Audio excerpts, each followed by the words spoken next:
Okay, so I'm 2 months post breakup, and I have to report for anybody that's just starting this process that I am sad at times, absolutely. And I ruminate on what could have been and how I could have done things differently.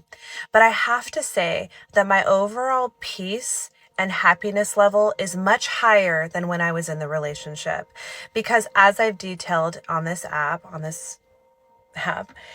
in the relationship, I was very dysregulated. Much of my time was spent ruminating about the relationship, wondering how I could show up differently, detailing plans as to how he could show up differently. It took up so much of my mental energy, and it honestly dictated a lot of the emotional health of me in my life as an individual. And anybody who says that their relationship does not dictate their emotional viability, I'm skeptical about that. I think most relationships do have an intense, or do have a significant impact on our happiness. And now that I don't have to worry about if he's going to show up for me, if he's going to create emotional safety, my life is much more peaceful. I've reached a level of homeostasis. I am happier. I can be more grateful. There are times where I'm upset and sad, but I would categorize those feelings as fear. I have fear of the unknown.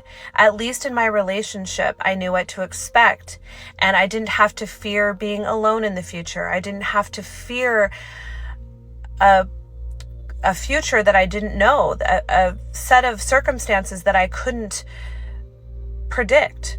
And so what I'm feeling now, the negative feelings that I'm feeling, are more fearful of the unknown, fearful that I will ever find somebody, fearful that I can be in a relationship, fearful that I can be securely attached in a relationship.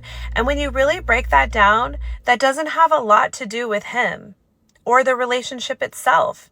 So that tells me that the relationship itself did not have a lot of value, and that much of it was built on fear. I think this is where the personal work comes in, because why do I have these fears of being alone? Why do I have these fears that I'm not good enough if I don't have a partner? I think we can blame a lot of things for this. We can blame our family of origins, patriarchy, trauma, etc.